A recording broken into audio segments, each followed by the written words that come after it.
Olá, família da fé, graça e paz, tudo bem? Eu me chamo Rubem Duarte e a gente tem uma alegria muito grande de poder estar aqui colaborando e cooperando com o Reino de Deus. No presente mês, o Ministério de Famílias da Igreja de Nova Vida em Bangu está abençoando grandemente as famílias, falando a respeito dos desafios da família nos dias atuais.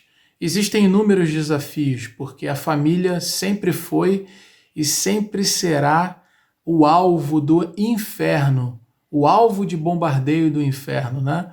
Porque a família é um projeto de Deus e tudo aquilo que é o projeto de Deus, de uma maneira ou de outra, o inimigo tenta bombardear, tenta atingir de todas as formas e de todas as maneiras.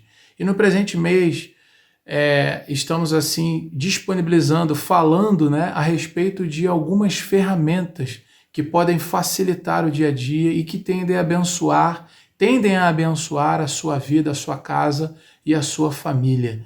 E nesta ocasião, nesta oportunidade, falaremos a respeito de 4 passos para que se obtenha uma comunicação efetiva entre pais e entre pais e filhos. Aí você vai dizer assim, entre pais e filhos? Sim, porque é um ciclo. Uma vez que a comunicação entre os pais, entre os cônjuges, ela não acontece, ela não é eficiente, ela não é eficaz, isso se estende para os filhos e aí um ciclo se forma. Mas o nosso desejo é que Deus nos abençoe e nos dê sabedoria através da sua palavra para que os ciclos que porventura possam estar percorrendo por um caminho diferente daquilo que Deus nos orienta, para que esses ciclos venham estar sendo quebrados. Tá? E ao olharmos para Provérbios, no capítulo 22, no versículo 6, esse é um versículo muito conhecido, ele vai dizer assim, olha, ensina o menino no caminho em que se deve andar, porque quando ele se envelhecer, ele não se desviará dele. E é importante salientar e chamar atenção aqui para 2 detalhes nesse versículo, né? É um versículo muito rico, é um versículo que tem aqui inúmeras informações que a gente pode estar abordando. Mas dentre tanta coisa que temos aqui, pelo menos 2 coisas seria muito importante e é muito importante a gente falar. Repare que o versículo diz, ensina o menino no caminho. Ou seja, não ensina o caminho, mas ensina no caminho. Ou seja, quem ensina precisa estar caminhando no caminho para dar o exemplo, para liderar pelo exemplo, para começar a viver, para não só falar, mas viver aquilo que se prega. E o segundo detalhe é que o versículo é bem claro em dizer e em falar e em afirmar o caminho, né? Porque nós entendemos que atalhos não levam a Deus, mas o caminho leva a Deus. E nós sabemos que o caminho é Jesus, orientado e direcionado através da sua palavra. E é essa palavra que nos orienta, nos sustenta, nos mantém de pé, para que venhamos a viver da melhor maneira possível, né? E como eu havia falado, né, 4 passos aqui. Poderíamos falar muitos outros, mas existem pelo menos 4 passos aqui que a gente pode estar abordando, né? Primeiro passo, para que haja uma comunicação efetiva, em todo esse contexto que a gente está falando aqui, todo ruído precisa ser eliminado. Toda comunicação com ruído, ela tende a não ter sucesso. Ela tende a acontecer com que o seu objetivo não seja alcançado. Tende a fazer e acontecer uma comunicação com ruído que a informação chegue no seu destino de maneira fracionada. Então todo ruído precisa ser eliminado. Todas as coisas que não devem ser ditas ou coisas que são ditas de maneira inapropriada geram um ruído numa comunicação.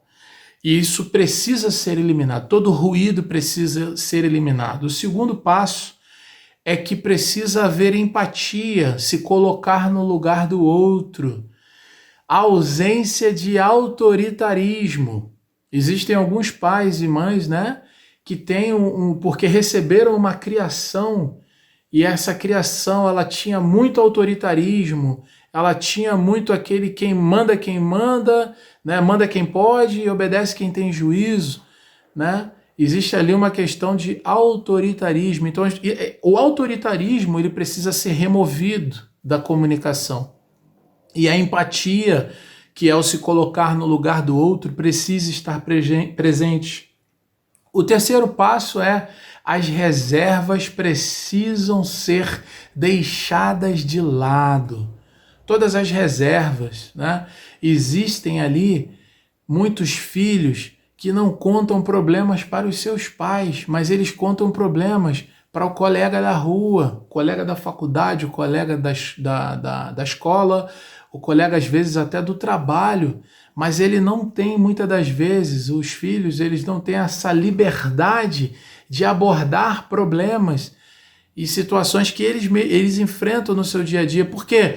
Porque dali, de repente, vai haver uma bronca, vai haver uma chamada de atenção e muitas das vezes o diálogo e a compreensão fica distante e a bronca, a chamada de atenção, né, toma o primeiro lugar. E aí acontece que os jovens, os filhos, muitas das vezes inibem. Por quê? As fragilidades, elas às vezes ficam ocultas, porque quando se expõe fragilidade, existe muitas das vezes ali um tom de agressividade, um tom ali de grosseria, e é preciso ter muita atenção nesse ponto, tá? E o quarto ponto é as fragilidades, elas precisam ser deixadas de lado. Então, assim, muitas das vezes a gente quer se mostrar forte o tempo inteiro.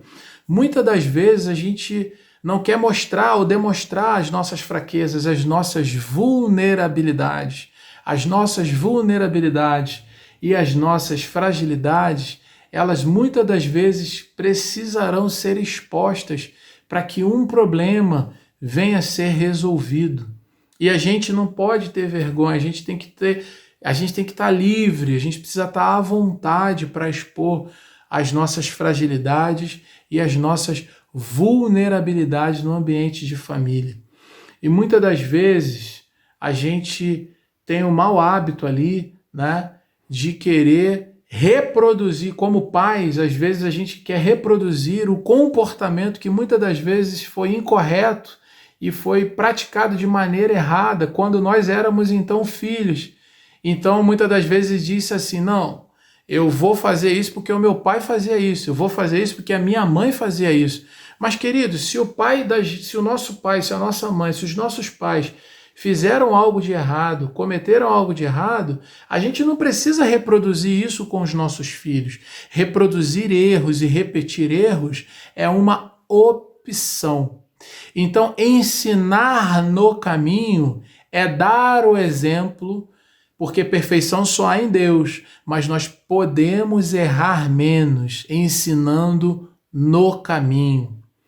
O nosso desejo é que Deus possa estar ministrando e abençoando a sua casa e a sua vida, orientando você através do Espírito Santo, através da sua palavra, que salva, cura, restaura e liberta, e aponta para o homem, para as famílias, um novo destino.